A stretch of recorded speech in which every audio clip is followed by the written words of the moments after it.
রহমান রহিম। আজকে আমরা swing allowance ভিতরে নিয়ে কিভাবে কাজ করে সেটা দেখাবো। আমরা সাইড সেল নেই, বায়ার যদি সাইড সেল চায় এক্সিএম সাইড সেল, তাহলে 5 সিএম হাইট যদি হয় আমরা 5 সিএম এর জায়গায় 6 সিএম 6.5 সিএম নিতে পারি। 6.5 সিএম আরো 1.5 সিএম বা 1 সিএম সাথে হলে হয় 1 সিএম একটা গ্রেডিং পয়েন্ট করে নেব। এখন সুইং অ্যালাউন্স দেব।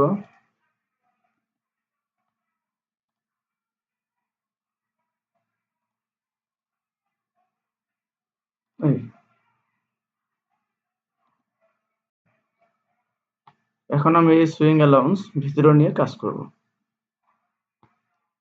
F5 দিয়ে আমি সুইং অ্যালাউন্সটা ভিতরে নিয়ে নিলাম। এখন যেহেতু এক্সিএম সাইড সেল হবে,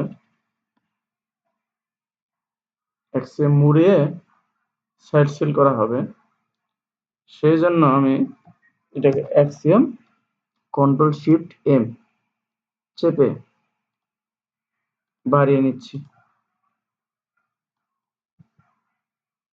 এই এক্সিএম বাড়িয়ে নিলাম।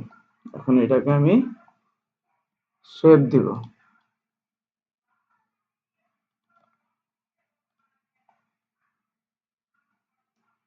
আরো সুন্দর করে রাউন্ড করা যাবে, যেহেতু আমি একটু বেশি নিচ্ছি এখানে।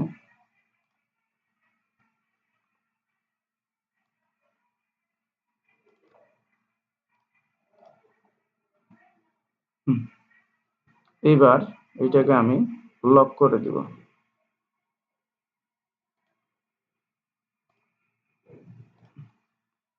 এবার F5 চাপ দেন, দেখেন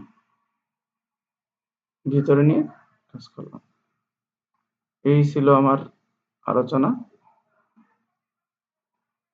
ধন্যবাদ।